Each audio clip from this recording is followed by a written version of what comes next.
네, 안녕하세요. 안녕하세요. 아이고, 날씨가 엄청 춥네. 자, 122페이지 한번 볼까요? 122.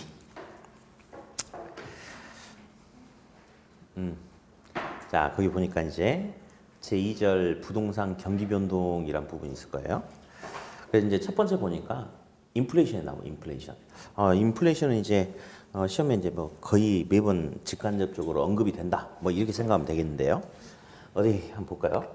첫 번째 인플레이션의 개념해서 보니까 이제 맨 밑에 동그라미 1번에 실물 가치란 말도 있고 동그라미 2번은 화폐 가치란 말도 있어요. 그래서 인플레이션은 실물 가치, 물건 가격이 상승함에 따라서 화폐 가치가 하락한다. 그걸 갖다가 이제 인플레이션이다라고 통상 그렇게 이야기를 해요. 그러면 이제 다시 이제 전에 들었던 사례를 다시 해보면 1,500원이라는 돈이 있어요. 1,500원이라는 돈이. 근데 아이스크림이 500원이다. 그러면 1,500원이라는 돈 가지고는 500원짜리 아이스크림을 3개를 살 수가 있잖아요. 요걸 갖다가 이제 구매력이라고 하는 거야. 구매할 수 있는 힘, 구매력. 자, 근데 물가가 상승한다? 500원짜리 아이스크림이 하나에 500원에서 750원으로 비싸지면 물가 오르는 거죠. 그러면 1,500원 가지고 종전에는 아이스크림을 3개를 샀지만 이제 몇 개밖에 못 사? 2개밖에 못 사는 거죠. 그게 바로 인플레이션. 물가가 상승함에 따라서 화폐 가치가 하락한다. 네, 그런 개념들. 개념 정도만 지금 잡으면 되겠어요. 그 다음에 이제 123페이지 잠깐 보니까 123페이지 거기 이제 동그라미 1번에 보니까요. 인플레이션은 무슨 수요라고 나왔어요? 예, 그거 밑줄 하나 그어놓으세요. 자, 인플레이션은 초과 수요에 의해서 물가가 오른다라고 했는데 앞으로도 계속해서 이제 초과 수요란 말을 많이 배울 건데요. 어디 초과 수요 반대말이 무슨 말이지? 초과. 초공급 아니겠어요? 그죠? 그럼 이제 초과라는 것은 많다 이 말이에요. 많다. 많다. 근데 초과 수요라는 것은 누가 더 많다? 수요가 공급보다 더 많다. 그러니까 예를 들어서 수요는 20개인데 공급은 10개다. 그러면 공급보다 수요가 더 많다. 초과 수요라고 불러주죠. 그렇죠? 예. 뭐 반대는 이제 초과 공급이 되겠는데, 자, 초과 수요라는 것은 결국 물건의 공급량보다 수요가 더 많기 때문에 물건의 가격은 상승하겠어요, 하락하겠어요? 상승하겠죠? 그렇죠? 예? 그러면서 이제 여기서는 지금 이 정도 개념만 보면 되는데 나중에 우리가 이제 주택 문제 가지고 계속 따질 거거든요. 그러면 주택 시장에서 초과 수요가 나타난다는 것은 주택의 공급이 충분하다, 부족하다? 부족하다. 그렇죠? 그래서 앞으로 이제 이 초과 수요라는 용어를 굉장히 많이 쓸 겁니다. 됐고. 어디 이제 쭉 넘겨가지고 125페이지를 잠깐 보면요. 이 부분도 이제 거의 이제 아주 출제가 거의 빈번하게 이제 아주 되는 그런 부분인데 이제 경기 변동이라는 게 있는데요. 그 그림을 보니까 이런 그림이 하나 있어요. 자, 볼게요. 이제 이런 그림이 있는데, 자, 경기 변동이라는 것은 경기가 좋다가 나쁘다가 이런 모습들이 계속 변동한다, 움직인다. 그게 이제 경기 변동인데, 용어 잠깐 짚어보면, 경기가 가장 좋은 피크, 가장 좋은 점을 무슨 점이라고 하느냐? 정점이라고 해요. 무슨 점? 정점. 다음, 경기가 아주 나쁜 점 있죠, 이거 바닥. 이걸 뭐라고 불러주냐면, 저점이라고 부릅니다. 무슨 점? 저점. 다음, 정점과 저점 사이의 폭 있죠? 이 폭을 진폭이라고 그래요. 뭐라 한다? 진폭. 다음에 특정 시점에서 다시 원위치까지 되돌아오는 데 소요되는 시간을 경기순환 주기다라고 해요. 뭐라 한다? 주기. 자, 그러면 다시 가장 좋은 점 무슨 점? 정점. 가장 나쁜 점? 저점.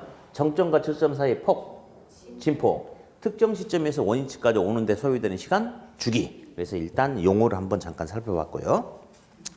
그 다음에 한 장을 넘겨서 이제 126페이지를 잠깐 보면 어떤 용어를 하나 잡아봐야 되는데 용어. 거기 보니까요.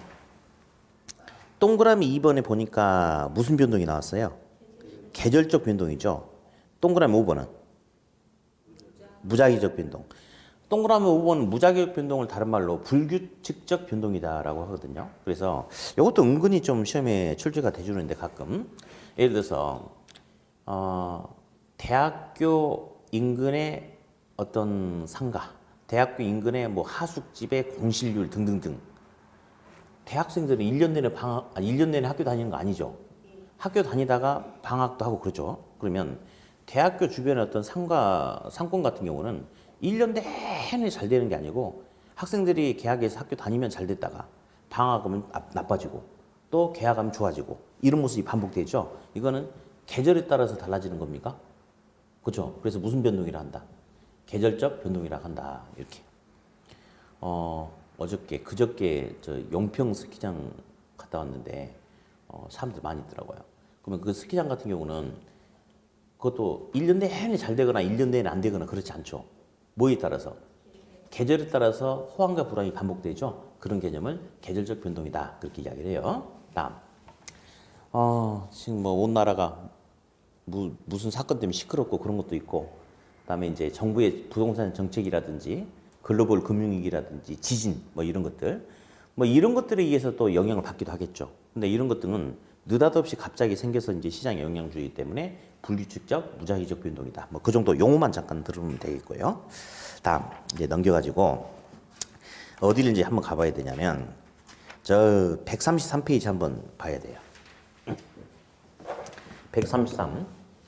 자, 이제 부동산 경기 순환 국면이라고 있어요.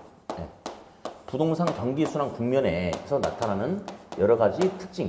요 부분이 이제 우리 시험에 좀 상당히 비중이 있는 부분이거든요. 그래서 이제 한번 쭉 가보도록 하는데, 자, 이제 경기가 좋다 안 좋다 이런 말을 쓰죠. 그거는 이제 시장에서 수요 공급에 의한 거래가 원활하면 경기가 좋다.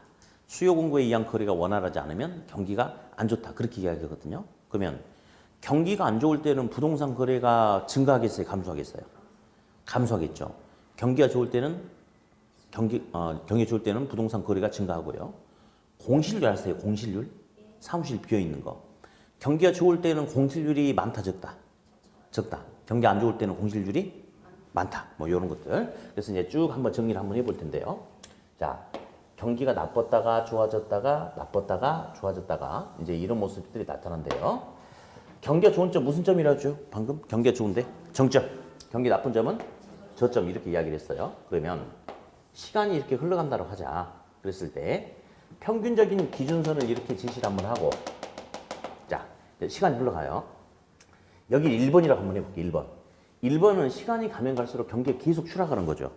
아주 나빠지는 거죠. 그래서 1번을 뭐라 불러주냐면 하향시장이다라고 불러줍니다. 무슨 시장? 하향시장. 다음. 이거 바닥이거든요. 2번 같은 경우는 바닥을 치고 경기가 좀 살아나는 모습이 나타나죠. 근데 이제 중요한 사실은 바닥에서 2번은 경기가 확 좋아지는 건 아니고 아주 안 좋았다가 점차 회복되려는 모습이 있답니다. 그래서 2번을 뭐라 불러주냐면 회복시장이다. 무슨 시장? 회복시장. 다음. 여기 3번. 3번 같은 경우는 경기가 계속 이제 아주 활발하게 좋아지는 거죠. 그죠? 그래서 3번은 상향시장이다라고 불러줍니다. 무슨 시장? 상향시장. 다음. 4번 같은 경우는 아주 좋았다가 경기가 점차 확 나빠지는 건 아니고 점차 후퇴하려는 모습이 나타난다 이거예요. 그래서 4번은 후퇴하려는 모습이 나타난다 해서 후퇴시장이라고 이렇게 불러주고, 다음 하나 더 5번 같은 경우는 여기 5번이라 합시다. 시간이 가면 갈수록 경기가 바닥으로 막 곤두박질 치는 거죠. 그렇죠? 몇 번하고 닮았어 5번은? 1번하고 닮았죠. 그렇죠? 1번도 계속 바닥으로 떨어지는 거잖아요. 그래서 5번은 이름이 뭘까요? 그렇죠? 5번은 하향시장이다라고 이렇게 이야기를 해요. 네. 자, 그러면 이제 이 안에서 이제 어떤 패턴을 잡아내야 되니까 봅시다. 하향시장 때는 경기가 아주 나쁜 시장 맞아요? 맞죠? 근데 회복시장으로 들어섬에 따라서 아주 나빴던 모습이 긍정적으로 반대로 점차 좋아지기 시작한다. 자, 보세요. 여러분 회복시장 때는 하향시장 때는 경기가 나빴는데 회복시장으로 들어섬에 따라서 경기가 확 좋아지는 건 아니에요. 확 좋아지는 건 아닌데 아주 나빴던 모습이 반대로 점차 회복되려는 모습이 나타나고 있죠. 그래서 회복시장이다 그렇게 이야기해요. 다음에 상향시장으로 들어선다면 경기가 아주 좋다라고 해도 되겠죠. 아주 활발하게. 그래서 상향시장 때는 경기가 아주 활발하게 좋다 이렇게 이야기를 하고, 다시 후퇴시장으로 들어섬에 따라서 경기가 확 망가지는 건 아니지만 종전에 비해서 점차 나빠지기 시작한다. 하향 시장이 되니까 경기가 아주 나빠진다. 맞습니까? 맞죠? 그러면 우리 제가 이제 책에다도 이런 내용을 다 써놨는데요. 써놨는데 쭉 한번 그냥 봅시다. 부동산 거래가 거의 나타나지 않았는데 반대로 회복 시장으로 들어섬에 따라서 부동산 거래가 점차 증가하기 시작하고 부동산 거래는 매우 활발하게 크게 많이 증가하고 반대로 후퇴 시장이 됨에 따라서 부동산 거래가 감소하기 시작하고 부동산 거래는 거의 나타나지 않는다. 맞죠? 그렇죠? 다음에 건축허가 신청 건수. 예, 시청에다가 건축허가 신청을 한대 사람들이. 근데 사줄 놈이 있어야지 건축허가 신청을 할 거 아니에요. 그렇죠? 그럼 볼까요? 하향시장 경기가 아주 안 좋아요. 건축허가 신청 건수가 거의 나타나지 않겠죠?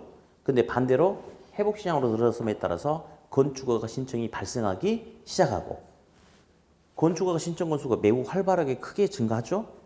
반대로 건축허가 신청 건수가 감소하기 시작하고 건축허가 신청 건수는 거의 나타나지 않는다. 공실률이 엄청 많을까 적을까? 공실률이 엄청 많겠죠? 근데 회복시장으로 들어섬에 따라서 공실이 점차 감소하기 시작한다. 공실은 거의 나타나지 않는다. 반대로 공실이 점차 증가하기, 늘어나기 시작한다. 온 천지가 공실이다? 이러면 되겠어요? 네, 그렇죠. 자, 그래서 일단 이 화살표 흐름을 이제 한번 이제 짚어봤고, 그다음에 이제 두 가지를 봐야 되겠는데 두 가지를 이제 여기다 한번 써볼까요? 이런 말이 있어요. 매도자 중심의 시장 거래가 있고 매수자 중심의 시장 거래가 있어요. 그럼 어디? 매도자 중심, 매수자 중심 뭐 이런 용어가 나오는데 당연히 거래는 매도자만 있어서는 안 되고 매수자만 있어서는 안 되고 둘이 뭐 만나야 거래가 이루어지긴 이루어지는데 매도자, 매수자 중에 누구의 의지에 의해서 거래가 이루어질 수 있느냐 그걸 따져보는 건데 자 어디? 경기가 호황일 때는 흔히 매도자 중심의 시장이 나타난다라고 그렇게 이야기를 해요. 호황일 때는. 자, 호황이면 부동산 가격이 계속 오르겠죠. 그렇죠? 그러면 집을 팔려고 하는 사람들은 팔려고 내놨다가 계속 가격이 오르네? 하고 매물을 걷어들여 버리죠. 반면에 우리 동네로 이사 오려고 집을 살려고 알아보는 사람은 우리 동네 가격이 계속 오르니까 가격이 더 오르기 전에 얼른 살려고 할 거 아니에요. 그러면 경기가 좋을 때는 집을 살려고 돈 들고 기다리는 사람들은 되게 많아. 근데 문제는 매물이 안 나와서 거래가 안 이루어지는 거예요. 그렇죠? 그럼 이때는 살려는 사람들은 많은데 물건을 팔려는 사람들이 없어. 그래서 누군가가 물건을 팔려고 나오면 바로 거래가 이루어질 수 있거든요. 그러니까 호황일 때는 누구 중심의 시장이 된다? 매도자 중심의 시장이 된다. 매도자가 더 귀한 사람이다. 이렇게 이야기하고 다음에 좀 경기 안 좋을 때 불황일 때는 매수자 중심의 시장이다라고 흔히 그렇게 이야기를 해요. 자, 우리 동네 아파트 값이 계속 떨어지고 있는 거예요. 계속. 그러면 우리 동네 사람들은 아파트 값 더 떨어지기 전에 얼른 팔아버리려고 내놓겠죠. 시장에. 내놓죠. 근데 이제 문제는 우리 동네 집을 살려고 알아보는 사람들을 매수자가 저번 달에는 3억 5천이었는데 이번 달에 3억 3천이야. 많이 떨어지긴 떨어졌는데 2천이. 근데 문제는 지금 샀다가 다음에 한두 달 있다가 또 떨어지면 가슴이 아파버리잖아요. 그러니까 오히려 이때는 매물은 잔뜩 나오는데 돈 들고 살려는 매수자가 안 나타나죠. 그러니까 거래가 안 이루어지는 거야. 만약에 이 불황일 때 매수자만 나오면 바로 거래가 이루어질 수 있다 없다? 있다. 그래서 불황일 때는 누구 중심의 시장이다? 매수자 중심의 시장이다. 그렇게 이야기를 합니다. 예. 눈에 힘 좀 풀고 보세요. 눈에 힘이 너무 많이 들어갔어. 무서워. 눈에 힘 좀 빼. 자, 이제 볼게요, 그러면. 어디? 하향 시장 때는 그럼 누구 중심의 시장이다? 매수자 중심의 시장이 된다라고 이렇게 이야기를 하고요. 회복 상향 시장 때는 계속 가격이 오르죠? 이때는 돈이기에 물건이기에. 물건이 귀하죠. 그러니까 물건 가진 누가? 매도자 중심의 시장이 된다라고 해요. 매도자 중심의 시장이 된다. 다음. 후퇴 하향 시장 때 있죠? 이 후퇴 하향 시장 때는 계속 가격이 떨어지니까 물건은 매물로 많이 나오는데 돈 주고 살려는 사람들이 잘 안 나타나. 그러니까 이때는 누구 중심의 시장? 매수자 중심의 시장이 된다. 네, 요 정도. 그래서 경기 변동 판단은 요 정도 개념만 지금 살짝 용어만 들어두시면 되겠습니다. 그러면서 이제 하나 더 조심해야 될 건 있어요. 항상 그 일이 터지기 전에 뭔가 조짐이 보이는 거예요. 조짐이. 그래서 예를 들어서 여기 볼게요. 하향시장에서 바로 상향시장으로 가진 않아요. 하향시장에서 어떤 시장을 거쳐서 회복시장을 거쳐서 상향시장으로 가고 상향시장에서 바로 하향시장으로 떨어지지 않아. 후퇴하는 조짐이 보였다가 하향시장으로 떨어지는 겁니다. 시기별로 좀 길게 나타날 수도 있고 짧게 나타날 수는 있는데 이 순서가 바뀌거나 생략되면 돼야 안 돼요? 안 됩니다. 예. 그래서 그냥 한번 읽어봅시다. 큰 목소리로. 계속 경기가 안 좋아지는 시장 여기 뭐라 한다? 하향시장. 바닥을 치고 회복되는 시장은 회복시장. 아주 좋아지는 시장 상향시장. 다시 후퇴하는 시장 후퇴시장. 아주 나빠지는 시장 하향시장. 자, 요런 용어를 봤고요. 이 화살표 연습을 나중에 지금 말고 나중에 한번 연습을 해보면 책에 이제 이런저런 내용들이 다 나오는데 그런 내용들을 읽지 않아도 다 잡아낼 수 있습니다. 어디 한 장 넘겨가지고 우리 그 134페이지 보면 맨 상단에 기출지문 1번 있죠. 한번 볼까요? 맨 상단에 기출지문 1번. 부동산 경기가 상승 국면에 들어서면 시장은 구매자가 소비자죠. 수요자. 구매자 주도 시장으로 변한다. 어때요? 틀렸지? 어떻게 알았어? 밑에 X라고 답이 나와 있는데 틀렸다고. 알면서 모른 척한 거 아니야? 알고 있었어? 자, 그러면 이제 보세요. 경기 상향 국면을 들어선다면 결국 살려는 구매자, 매수자는 많은데 매도자가 물건 안 내놓으니까 거래가 안 이루어지는 거죠. 그러니까 이때는 구매자 주도 시장이 아니고 매도자 주도 시장으로 변한다. 이렇게 나와야 되겠죠? 뭐 그 정도 개념만 한번 살펴봤고요. 다음에 이제 오른쪽 페이지 보니까 거미집 이론이 있어요. 근데 이제 시험에 뭐 제법 잘 출제가 되는데 항상 나온 내용 가지고만 나와. 그래서 일단 한 장 넘겨보니까 그 저기 137페이지 한번 볼래요? 어차피 우리가 나중에 써야 되니까 그 동그라미 2번 있죠? 동그라미 2번 혹시 무슨 형이라고 나왔어요? 그렇죠. 이렇게 쓰세요. 옆에다가 수, 탄, 수라고 일단 한번 써보세요. 그냥 써봐. 수, 탄, 수 동그라미 2번 옆에다가 다음 138 한번 보세요. 동그라미 3번에 발산형 나왔습니까? 거기다가 공, 탄, 발 이렇게 써보세요. 공탄발. 공탄발. 자, 다음에 동그라미 4번 옆에 여기다가 수탄 이꼴 공탄이라고 써보세요. 수탄 이꼴 공탄 이렇게.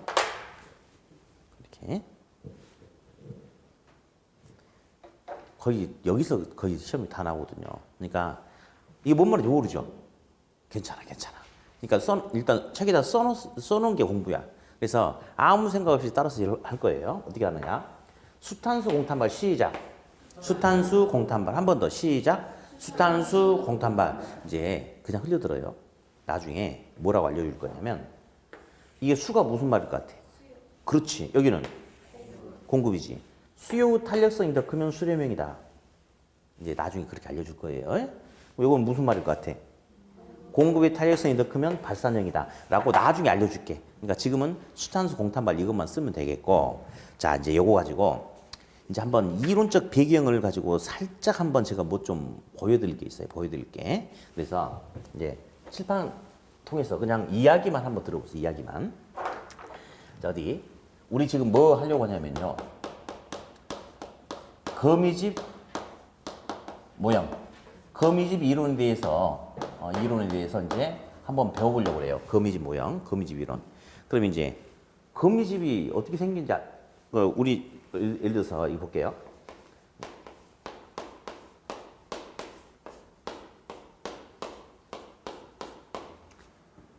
이렇게 생긴 게 거미집 좀 닮았죠? 그죠? 이제 요렇게 뭐가 나타난대. 근데 이제 요거는 몰라도 되겠고. 자, 이제 옛날에 에치케라는 사람이 농산물 시장에서 농산물의 가격이 해를 거듭하면서 폭등과 폭락을 계속 반복하더래요. 그래서 도대체 왜 이런 모습이 나타나는지 그 원인을 한번 알아보려고 규명하려고 나온 이론인데 잠깐 설명하기 전에 우리 지금 우리가 배우는 시장은 농산물 시장인가요? 아니, 그러니까 우리가 지금 공인중개사 과정을 통해서 배우고자 하는 시장이 농산물 시장이냐고. 아니죠. 무슨 시장이죠? 그렇지. 우리는 지금 농산물 시장이 아니고 무슨 시장을 배우려고 하냐면 부동산 시장을 배우려고 하는데 보니 농산물 시장에서 어떤 나타나는 모습을 규명하기 위한 이론 가지고 배운 거예요.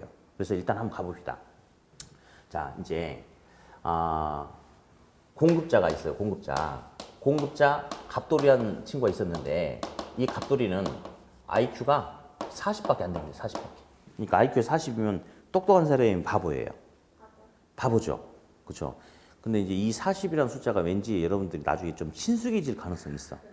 처음 모의고사 4월달, 5월달 보면 아마 40점, 35점 이렇게 나올 가능성이 크거든요. 그러니까 아마 여러분하고 좀 친숙한 숫자가 될 수가 있어요, 지금은. 자, 근데 이제 그러면 어디 보자. 갑돌이는 IQ가 40이다? 바보다. 그러면 똑똑하지 못하다 이거죠. 그럼 아마 합리적인 미래 예측 능력이 있겠어, 없겠어? 똑똑하지 못하니까 합리적인 미래 예측 능력이 없을 거예요. 그럼 이제 갑돌이가 이제 배추 농사를 지려고 공판장에 가본 거예요. 공판장에. 그랬더니 공판장에서 배추 한 포기의 가격을 보니까요. 세상에 10,000원인 거야. 10,000원. 10,000원의 거래가 이루어지고 있어요. 지금 보니까. 근데 갑돌이가 이거 보고 깜짝 놀랐어요. 배추 한 포기는 한 3,000원 정도만 받아도 되는데 10,000원에 팔리고 있는 거예요. 그래서 이 가격을 보고 갑돌이가 먼저 씩 한번 웃어줬대. 이제 농사 지으면 돈 벌 수 있겠다고 생각해가지고. 그래서 집에 오자마자 씨를 많이 뿌렸을까요? 조금 뿌렸을까요? 많이 뿌렸겠죠. 예. 하나당 3,000원만 받아도 되는데 지금 10,000원이 팔리니까 대박 아니에요. 그래서 씨를 잔뜩 뿌렸는데 문제는 배추 씨를 지금 뿌리면 3시간 후에 수확이 될 수 있어요? 없어요? 안 되죠. 그럼 배추도 씨 뿌리고 수확하는 데까지 상당한 시간이 걸립니까? 맞죠? 예, 그렇죠. 그래서 우리 그냥 1년 걸린다고 가정할게요. 1년 걸린다고. 1년 걸린다. 1년 후에. 사실 몇 달이면 되지만. 배추 씨를 뿌렸으니까 이제 배추를 수확하면 배추의 수확량, 공급량이 나오지 않겠어요? 그러면 씨를 잔뜩 뿌렸으니까 1년 후에 배추의 수확량도 잔뜩 나오겠습니까? 맞죠? 그렇죠? 예. 그래가지고 잔뜩 이제 농사를 지어가지고 배추를 수확했어요.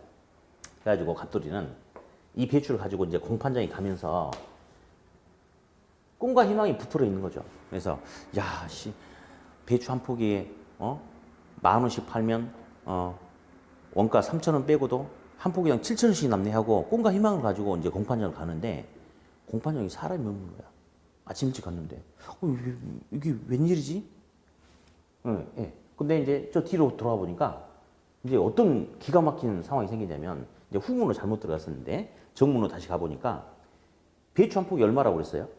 10,000원이라고 그랬죠? 근데 동네 어린애들이 배추 가지고 축구하고 있는 거예요. 이게 무슨 사태인가 봤더니 공판장에 들어섰더니 온 천지가 배추인 거야. 그래가지고 배추 한 포기에 1,000원에 이렇게 팔리고 있어요. 1,000원에. 그럼 어때요? 이제 쫄딱 망했나요? 그쵸. 10,000원이라고 생각했는데 한 포기 1,000원인 거야. 예, 그래가지고 쫄딱 망해가지고 오면서 막 이렇게 피눈물을 뚝뚝뚝 이렇게 흘렸대. 그러면서 오면서 배추 씨를 이제 많이 뿌리겠어요? 조금 뿌리겠어요? 배추 씨를 조금만 뿌리겠죠. 왜? 얼마밖에 안 되니까. 1,000원밖에 안 되니까. 그래가지고 또다시 이제 1년이 지났대. 1년이라는 시간이 지났대. 그리고 나서 배추 씨를 조금 뿌렸으니까 배추 수확량도 조금 나오겠어요? 당연하죠. 그래서 배추를 조금 수확해가지고 이제 김장하고 나서 배추가 이제 한 50포기 남은 거예요. 50포기가. 그랬더니 갑돌이가 생각한 거야. 한 포기당 얼마다? 1,000원이다. 50포기 해봐야 얼마밖에 안 돼요. 50,000원이죠. 그래서 갑돌이가 아이고 그냥 이거 버리기도 그렇고 그냥 리어카에다 싣고 가가지고 팔아서 막걸리 값이나 해야 되겠다 하고 아무 생각 없이 그냥 갔어요. 가는 도중에 리어카가 덜커덩 해가지고 배추 한 포기가 저 밑에 고랑으로 빠진 거예요.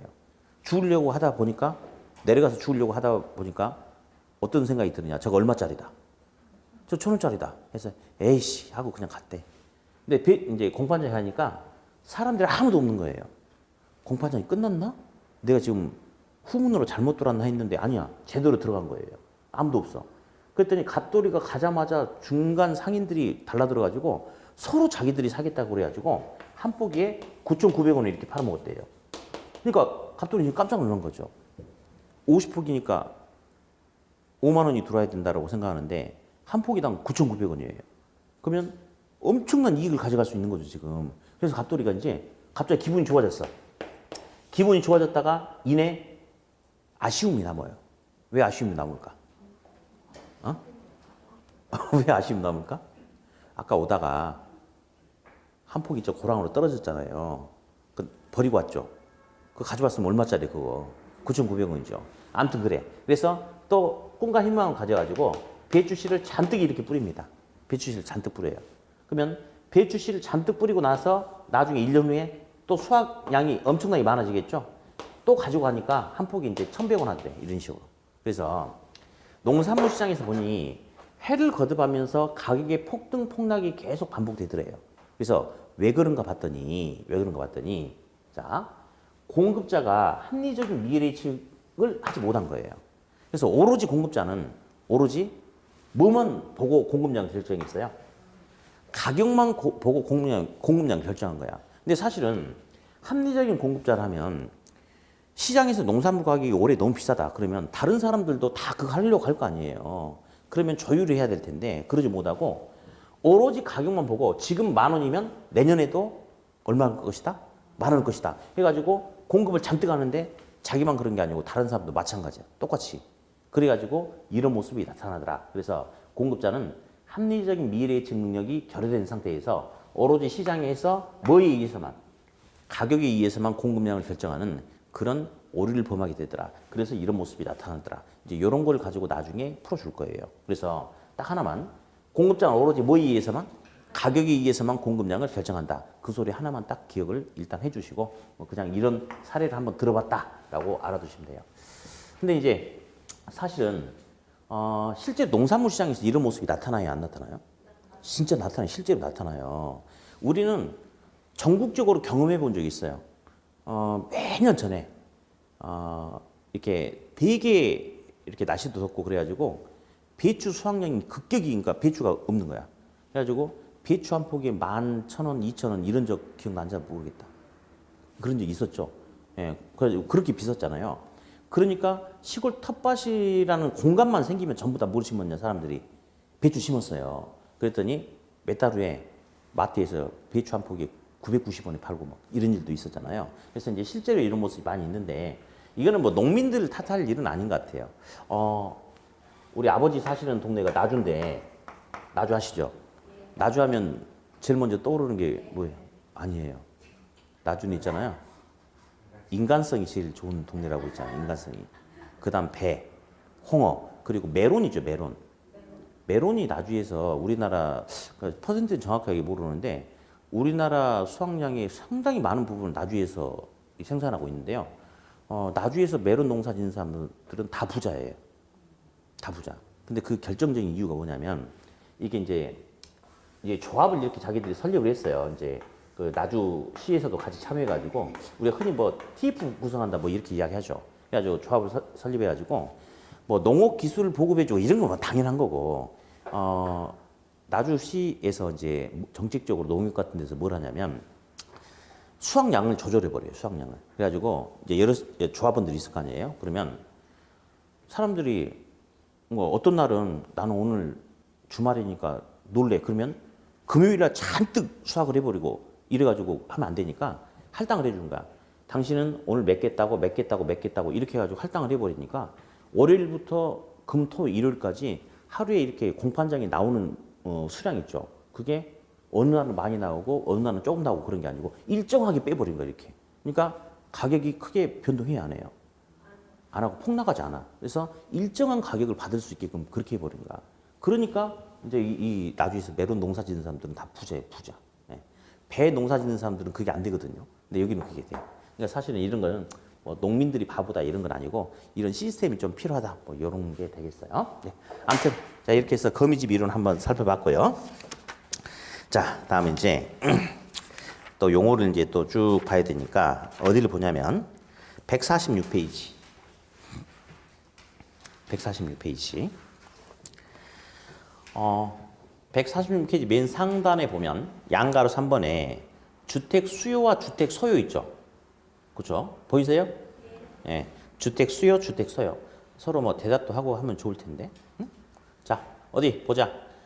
우리 시험은 고소득층 아니면 저소득층이야. 예, 근데 중산층 고소득층을 합쳐서 그냥 고소득층이라고 그래요. 그리고 저소득층 서민을 합쳐서 그냥 저소득층이라고 하거든요. 그러면 어디 주택 수요 바로 밑에 보니까 주택 구매력을 보유한 유효 수요라고 나왔습니까? 그렇죠? 어디 우리 유효 수요라는 것은 뭐냐면 그냥 수요가 아니고 구매할 수 있는 구매 능력이 있는 걸 유효 수요라고 하거든요. 그래서 주택 구매 능력이 있는 계층들은 유효 수요이기 때문에 주택 수요라고 불러주고 주택 구매 능력이 낮은 저소득층 서민들은 그냥 주택 소요다라고 그렇게 이야기를 합니다. 그러니까 잘 사는 사람 누구? 구매력이 충분한 사람들은 주택 수요, 구매력이 부족한 사람들은 주택 소요. 네.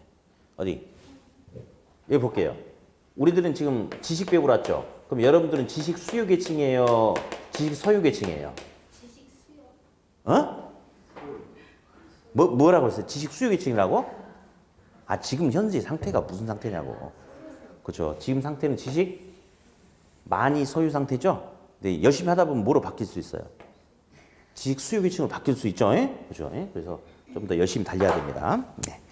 자, 됐고 이제 양가로 4번에 주거분리와 여가작용이라는 게 있어요. 주거분리, 여가작용. 자, 요거는 이제 좀 중요하니까 잠깐 한번 설명 좀 하고 들어갑시다. 주거분리, 여가작용. 주거분리 하나만 설명할 거예요. 주거분리만. 주거분리. 자, 주거분리. 자, 무슨 분리요? 주거지가 섞이지 않고 분리돼 있대요. 주거지가 분리돼 있다가 주거분리인데요. 자, 이제 항상 제가 그러죠. 우리 부동산학계로는 부동산 속에서 사람 사는 이야기라고. 우리 동네도 보면요. 우리 주변 지역에도 보면 고가 주택들이 밀집되어 있는데 그 안에 저가 주택이 있지 않고요. 저가 주택들이 밀집되어 있는데 거기에 으리으리한 고가 주택이 들어가 있지도 않아요. 고가 주택은 고가 주택들끼리, 저가 주택은 저가 주택들끼리 자기들끼리 주거지가 형성이 돼 있죠. 그걸 갖다 이제 주거분리라고 그래. 그래서 주거분리는 소득의 문제로 인해서 고소득층의 주거지와 저소득층의 주거지가 서로 분리되어 있는 형태를 주거분리다. 그렇게 이야기를 하거든요. 근데 이제 이렇게 한번 해볼게요. 첫 번째 A. A는 고가주택 지역이에요. 고가주택 지역. 그러면 A는 무슨 지역이요? 고가주택 지역. 그러면 고소득층들은 자기들끼리 A에서 산다 이거예요. A에서. 다음 B는 저가주택 지역이에요. 그래서 B 지역은 저소득층들끼리만 어울려 산다. 이렇게. 예. 그래서 이제 한번 써볼게요. A는 뭐라고 그랬냐면 고소득층 주택 지역이고, 그 다음에 B는 저소득층 주택 지역이다. 이렇게. 자, 그러면서 우리 요 용어 들어봤죠? 외부효과. 그렇죠. 외부효과. 부동산은 움직이지 않기 때문에 부동산을 둘러싸고 있는 외부 지역으로부터 가격 형성에 있어서 긍정적인 영향을 받기도 하고 부정적인 영향을 받기도 한다. 어디? 우리 동네 옆에 쓰레기 매립장, 낙골당, 화장터가 조성이 돼서 주택 가격이 하락할 수도 있죠. 기분 좋아, 안 좋아? 안 좋아. 그럼 무슨 외부 효과라고 그랬죠? 정외부 효과, 부외부 효과 해봤잖아. 무슨 외부 효과? 부외부 효과. 손해봤다 이거죠. 부외부 효과. 다음. 우리 동네에 좋은 학교가 들어서고 쾌적한 공원이 들어서고 전철역이 들어서가지고 주택 가격 많이 오를 수도 있죠. 그러면 무슨 외부 효과? 정외부 효과라고 이렇게 우리가 이야기를 했어요. 전에. 자, 그러면 요거 볼까요? A 지역은 고소득층들끼리만 살고 있는 고가주택 지역이에요. 그럼 여기는 학교도, 문화시설도, 체육시설도, 교통여건도 여러 측면에서 상태가 좋겠죠. 예, 그렇죠. 그리고 이 지역에 살고 있는 사람들의 사회적, 경제적 수준도 높겠죠. 그렇죠. 그러면 갑돌이 여기 산대. 내가 물어봤어. 너 어디 사냐 했더니 여기 산대. 그럼 사람들이 뭐라 하냐. 야, 너 능력 되는구나. 너 좋은 데 사네. 그랬단 말이야. 그러면 이 지역의 어떤 사회적 구성, 사람들의 어떤 인적 구성 요소라든지 물리적 기능적 환경은 서로 같이 긍정적인 영향을 주겠어요? 부정적인 영향을 주겠어요? 긍정적인 영향을 주겠죠? 그래서 A적은 무슨 외부효과가 나타나겠어요? 정의외부효과가 나타난다라고 이야기합니다. 정의외부효과가 이렇게. 반면에 B지역 같은 경우는 주택도 오래됐어요. 가로등도 중간중간 막 깨지고 방치해놓고 학교도 좋지 않아. 모든 환경이 안 좋아. 소득 수준이 낮은 사람들끼리 어울려 살아. 그러면 을돌에 여기 살고 있대요. 동창회 나가면 친구들한테 을돌이가 나 여기 산다라고 자랑할 수 있어 없어? 없죠. 여기 산다고 이야기 안 하려고 하겠죠. 그럼 이 지역 같은 경우는 서로 같이 긍정적인 영향을 끼칠까요? 부정적인 영향을 끼칠까요? 부정적인 영향을 끼치겠죠. 그래서 여기서는 부예부가 나타난다라고 그렇게 이야기합니다. 맞죠? 맞죠? 다음. 이번에는 요거 한번 봅시다. 자.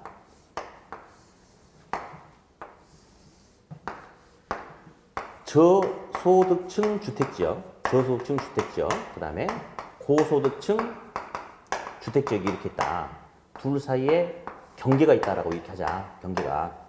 그러면 어디? 요 지역을 한번 이야기할 거예요. 노란색 지역. 여기를 C라고 한번 볼게요. C. 자, C를 뭐라고 불러주냐면 고소득층과의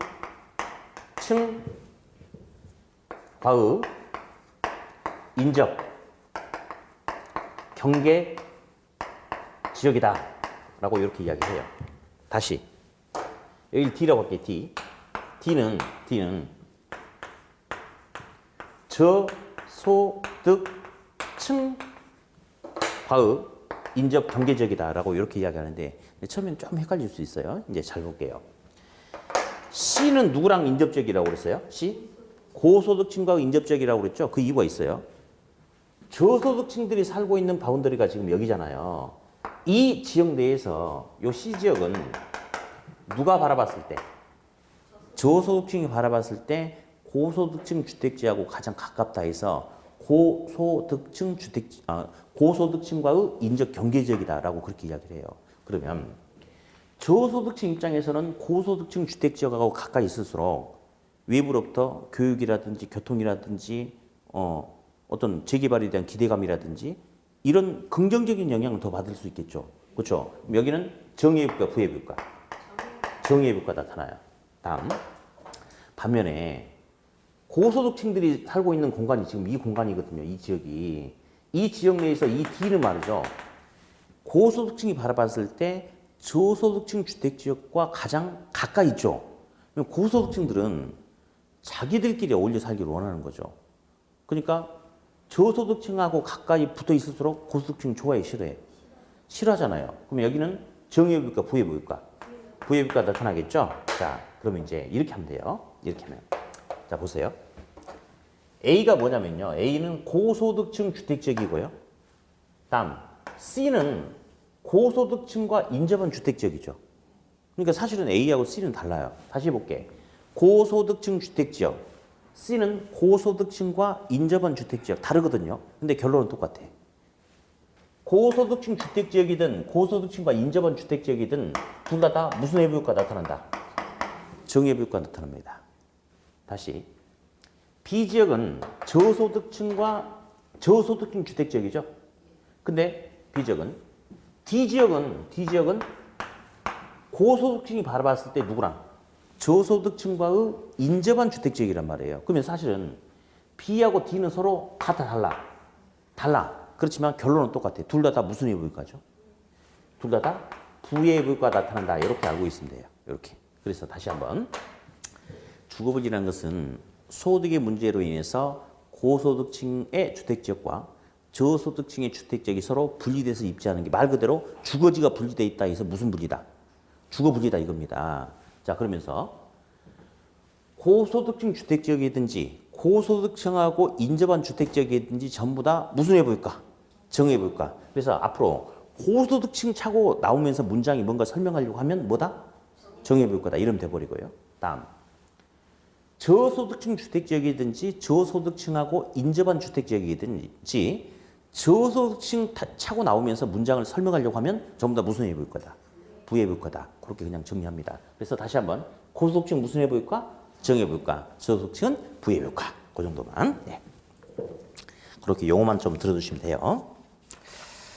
자, 다음에 이제 또 한번 넘겨볼게요. 150페이지. 150페이지 보면 이제 효율적 시장이라는 파트가 있는데요. 개념과 함께 효율적 시장의 구분 정도만 잠깐 한번 살펴보면 되거든요. 그래서 이제 한번 보겠습니다. 어디? 먼저 한번 써볼게요. 효율적 시장.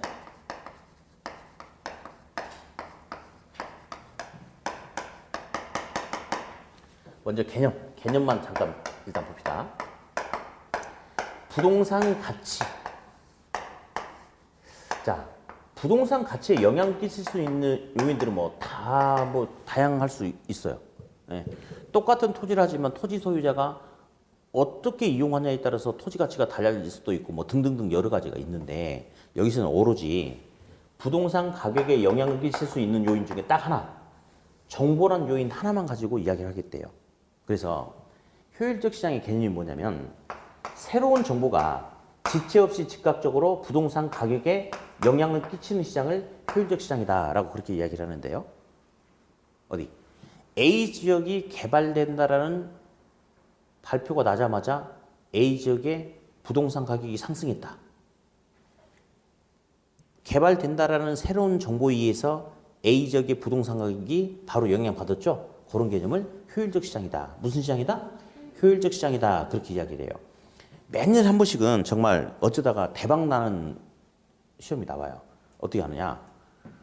A 지역이 개발된다라는 정보가 발표되자 A 지역의 가격이 바로 영향을 받았다면 이를 설명할 수 있는 이론은 뭐냐? 1번 거미집 이론, 2번 포트폴리오 이론, 3번 효율적 시장 이론. 몇 번? 그런 것도 시험에 나오기도 해요. 그래서 어쨌든 개념 한번 들어봤어요. 자, 그러면서요.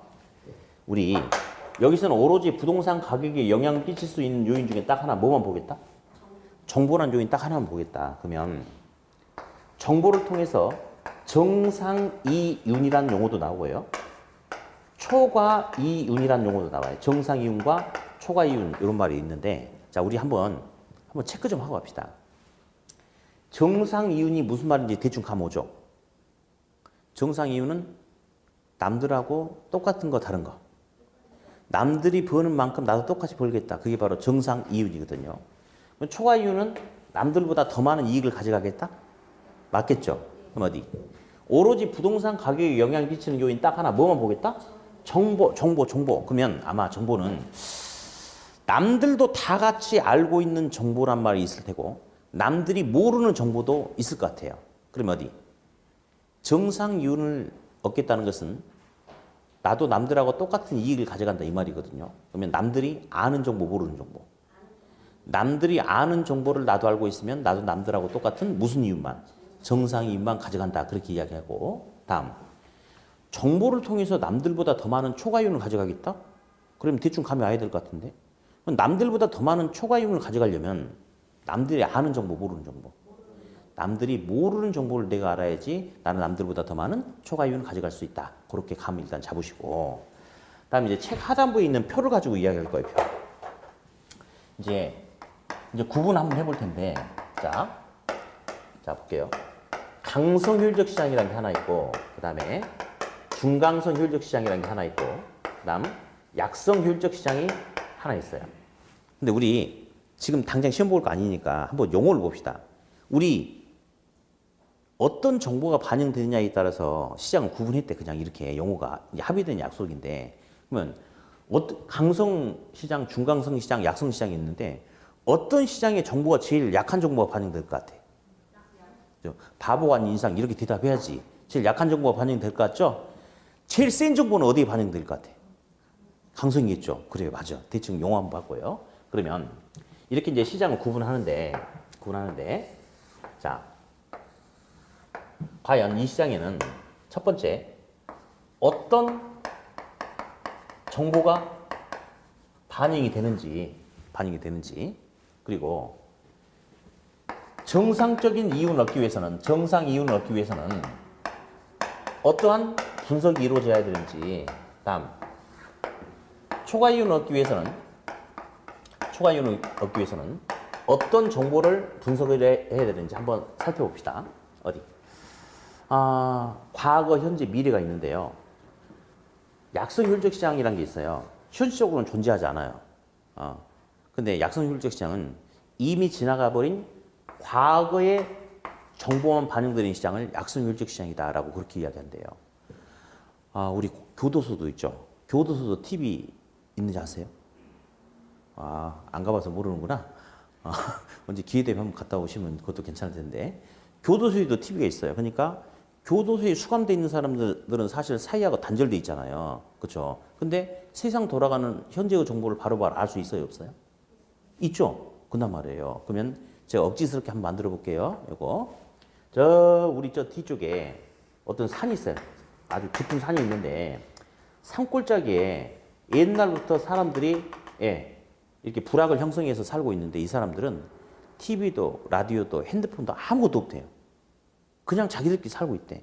안 되겠다 싶어가지고 여기 시청에서 여기다가 세상 돌아가는 사정 좀 알아야 된다 해서 신문을 날마다 갖다 줘요. 신문을. 근데 오늘이 3월 3일이거든요. 근데 이 동네는 하루 지난 3월 2일자 신문을 갖다 준대. 항상. 그러면 보세요. 억지스럽게 만들어 봤죠. 한번. 아무튼 요 무슨 시장은? 약성 시장은 이미 지나가 버린 무슨 정보만 반영이 된다. 과거의 정보만 반영이 된답니다. 아무튼 그래. 자, 어디? 지금이 10시 50분인데 방금 이 지역이 개발되고 이 지역에 뭐 삼성전자가 들어오기로 확정했다는 발표가 나와요. 그럼 이 지역의 땅 가격, 부동산 가격 바로 상승할 수 있어요, 없어요? 있죠. 그럼 우리는 있잖아요. 스마트폰도 있고 TV, 라디오 다 있기 때문에 현재 세상 돌아가는 정보를 바로바로 알 수 있어요, 없어요? 있죠. 그래서 현재의 정보가 바로바로 반영된 시장을 중강성 효율적 시장이다. 그렇게 이야기를 해요. 그러니까 우리 현실이 시장이죠. 그죠? 다음. 강성효율적 시장은 세상에 존재하지 않는 시장인데 눈을 감고 있어도 잠을 자고 있어도 과거에 무슨 일이 있었고 현재 무슨 일이 벌어지고 앞으로 미래에 어떤 일이 벌어질지까지 다 알 수 있는 거예요. 그래서 여기는 과거, 현재, 미래 모든 정보가 다 반영되어 있는 시장을 강성효율적 시장이다라고 그렇게 이야기를 해요. 어디? 우리 현실의 시장은 미래에 나타날 수 있는 정보까지 다 이미 알고 있나요? 아니죠. 만약 우리가 강성효율적 시장이라면 여러분들 지금 여기 앉아 있으면서 공부할 이유가 있어, 없어? 없죠. 내년 28에 시험 볼 거 답도 이미 알고 있는 상태 아니에요. 그렇죠? 그러니까 공부할 이유가 없잖아. 그러니까 아무튼 현실의 시장과는 괴리되어 있는 시장이 강성효율적 시장이고요. 다음. 이제 여기서 각각의 시장에서 정상 이윤을 얻기 위해서는 어떤 분석이 이루어져야 되느냐. 자, 잠깐만. 아까 그랬죠. 정상 이윤을 얻기 위해서는 남들이 아는 정보, 모르는 정보? 남들이 아는 정보를 나도 똑같이 알아야지 남들하고 똑같은 정상 이윤을 얻을 수 있다. 이런 소리 있었죠? 그렇죠? 자, 그러면 어디? 약성효율적 시장은 남들도 어디까지 알고 있죠? 과거. 그러면 약성효율적 시장에서 정상 이윤을 얻기 위해서는 남들이 알고 있는 과거 정보를 똑같이 알면 되겠습니까? 딱 거기까지만? 그렇죠? 그래서 과거 정보를 분석하는 기술적 분석을 한다라고 이야기해요. 그래서 다시 한번 과거 정보가 반영되어 있는 약성효율적 시장은 과거 정보를 분석하는 기술적 분석을 하면 무슨 이윤을 얻는다? 정상 이윤만 얻어갈 수 있다. 이렇게 이야기를 해요. 다음. 그럼 어디? 약성효율적 시장에서 초과 이윤을 얻기 위해서는 이 동네 사람들은 지금 다 뭐만 알고 있어요? 과거만 알고 있죠. 그러면 이 동네에서 남들보다 더 많은 초과 이윤을 얻기 위해서는 이 동네 사람들이 지금 현재 모르는 무슨 정보를? 현재나 또 무슨 정보를? 미래의 정보를 분석하면 초과 이윤을 얻을 수 있을까요? 당연하겠죠. 다음. 중강성 효율적 시장에서는 남들도 현재의 정보를 다 알고 있어요. 그러면 여기서 정상 이윤을 얻기 위해서는 남들이 알고 있는 어디까지의 정보만? 현재까지의 정보만 똑같이 알고 있으면 정상 이윤을 얻을 수 있겠죠? 그래서 현재의 정보를 분석하는 것을 기본적 분석이다라고 이야기해요. 무슨 분석이다? 기본적 분석이다. 다시 현재의 정보가 반영되어 있는 중간성 시장에서는 현재의 정보를 분석하는 무슨 분석을 하면? 기본적 분석을 하면 무슨 이윤을 얻을 수 있다?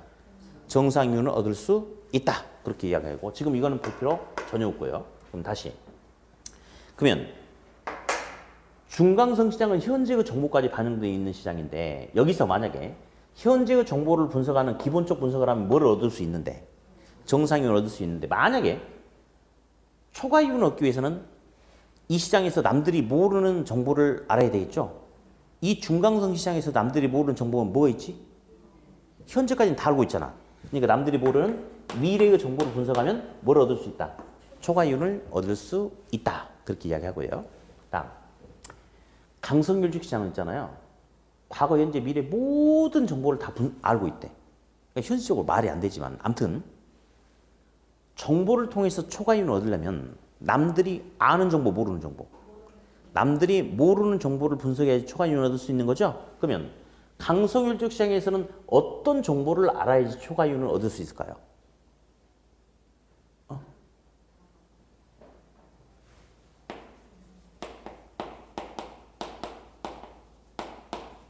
초과 이윤을 획득할 수가 없어요. 왜? 남들이 모르는 정보가 있어 없어? 남들이 모르는 정보가 존재하지 않아요. 남들도 모든 정보를 다 알고 있죠. 그러니까 남들이 모르는 우월한 정보 자체가 없기 때문에 정보를 통해서 절대로 초과 이윤을 얻을 수 있다 없다? 없다. 그렇게 이야기를 합니다. 그래서 그냥 한번 이 틀을 좀 들어보시면 돼요. 이제 이쪽, 그러니까 이런 거 가지고 지문으로 좀 이렇게 물어봐주는 경향이 좀 있기 때문에 보면 돼요. 다시 해봅시다. 과거 정보만 반영되는 시장이 무슨 시장이다? 약성효율적 시장이다. 약성시장이다. 그냥 약성시장이라고 해도 괜찮아요. 그러면 약성시장에서는 과거 정보를 분석하는 기술적 분석을 하면 뭐만 얻을 수 있고? 정상이윤만 얻을 수 있고. 만약에 과거 정보가 반영된 약성시장에서 남들이 이 동네 사람들이 모르는 현재 미래의 정보를 분석하면 뭘 얻을 수 있고? 초과이윤을 얻을 수 있다. 현재의 정보가 반영되는 시장이 중간성 시장이다. 중간성 시장에서는 현재의 정보를 분석하는 기본적 분석으로 뭘 얻을 수 있다? 정상 이윤을 얻을 수 있고 만약에 현재의 정보가 반영되어 있는 중간성 시장에서 남들이 모르는 무슨 정보를? 미래의 정보를 분석하면 뭘 얻을 수 있고 초과 이윤을 얻을 수 있다. 다음 모든 정보가 다 공개되어 있는 시장이 무슨 시장이다? 강성 시장이다. 그래서 강성 시장은 모든 정보가 다 공개되어 있기 때문에 남들이 모르는 정보 자체가 존재하지 않으므로 절대로 어떤 정보를 이용한다 하더라도 절대로 초과 이윤을 획득할 수 있다, 없다?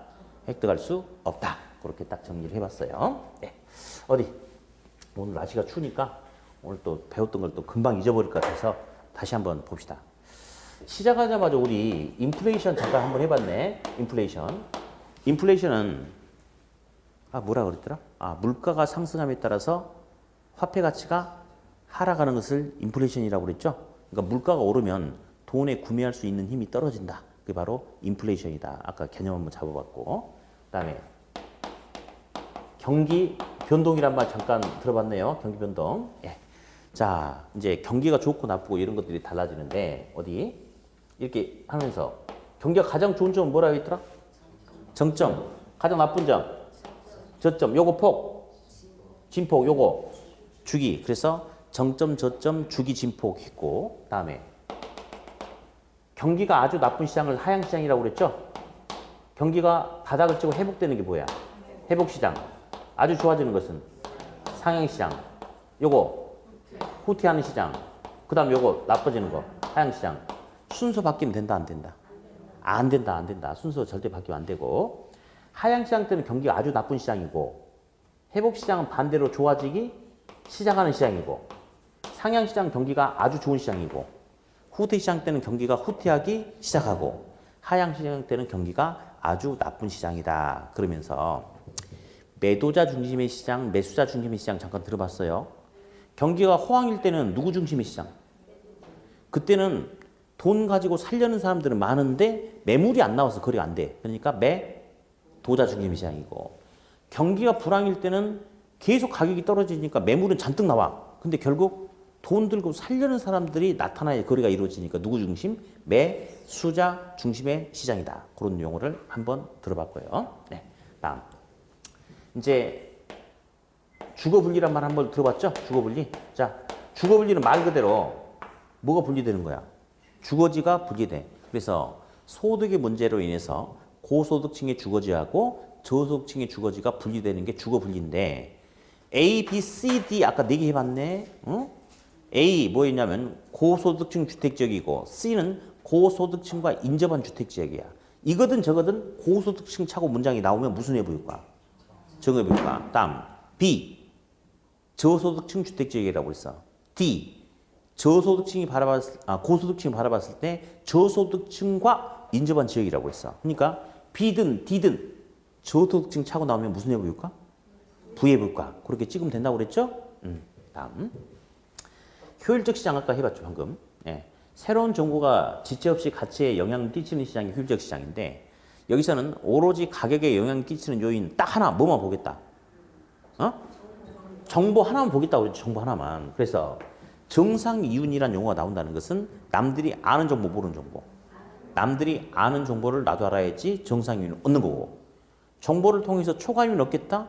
초과이윤을 얻으려면 남들이 아는 거 모르는 거. 남들이 모르는 걸 알아야지 초과이윤을 얻을 수 있다. 그렇게 이야기했죠? 그러면서 이제 어디?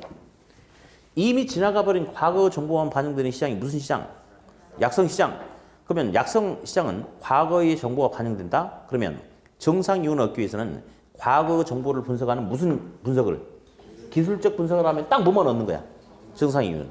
만약에 초과 이윤을 얻기 위해서는 이 동네 사람들이 과거 정보만 알고 있기 때문에 이 동네 사람들이 모르는 무슨 정보를? 현재 미래의 정보를 분석하면 뭘 얻을 수 있다? 초과 이윤을 얻을 수 있다. 현재의 정보만 반영되는 시장이 뭐다? 중간성 시장이다. 이 시장에서는 현재의 정보를 분석하는 기본적 분석을 하면 뭐만 얻을 수 있다? 정상 이윤을 얻을 수 있다. 이 중간성 시장에서 초과 이윤을 얻으려면 남들이 모르는 무슨 정보를? 미래의 정보를 분석하면 초과 이윤을 얻을 수 있다. 다음, 강성률적 시장은 우리 현실에 존재한다 안 한다? 우리 현실의 부동산 시장은 어디서만 존재한다? 중강성 시장에서만 존재한다. 그리고 강성률적 시장은 모든 정보가 다 공개되어 있는 시장인데 그러면 여기서는 초과이윤을 얻기 위해서는 어떤 정보를 분석해야 된다? 절대 획득할 수 있다 없다? 없다. 남들이 모르는 정보가 존재하지 않기 때문에 남들이 모르는 정보를 통해서 절대 초과이윤을 획득할 수 없다. 그리고 아까 거미집 이론 있었죠. 거미집 이론. 아까 수탄수 공탄발 해봤습니까? 그냥 잠깐 듣기만 하면 돼. 수탄수 공탄발. 그리고 공급자는 오로지 현재 시장에 뭐만 보고? 가격만 보고 공급량을 결정했다. 그 소리 잠깐 들어봤죠? 그러면 한 마디 더 해볼게요. 그러면 왜 이 거미집 이론이 농산물 시장에서 나타나는 현상을 설명하기 위해서 나왔는데 우리 부동산 시장에 적용할 수가 있냐? 교감하는 부분이 있어요. 농산물 시장하고 부동산 시장하고. 배추도 씨 뿌리면 수확하는 데까지 시간이 걸립니까? 맞잖아요. 배추 씨 뿌리고 수확하는 데까지 시간 걸리죠? 부동산도 오늘 착공하면 바로 완공이 돼? 아니지. 부동산도 착공과 완공까지 뭐가 걸려요? 시간이 걸리죠. 그 시간 때문에 그런 거야. 시간 때문에. 그래서 다음 순환 때 강의할 땐 제가 공급의 비탄력성이란 말을 집어넣어가지고 해줄 거예요. 예. 농산물 시장도 씨 뿌리고 수확하는 데까지 시간이 걸리고 부동산도 착공과 완공까지 시간이 걸리고 즉 공급이 지금 당장 수요가 원하는 양만큼 많이 만들어질 수 있어 없어? 지금 당장. 공급이 비탄력적으로 반응한다라고 해서 다음 순환 때 제가 그렇게 설명해 드릴게요. 예, 그래요. 자, 그러면 책 좀 잠깐 펴놓고 쉬시겠다 하죠. 어디 펴보냐면요. 157로 갑니다. 157페이지 펴놓고 잠깐 쉬시겠다 갈 겁니다. 네.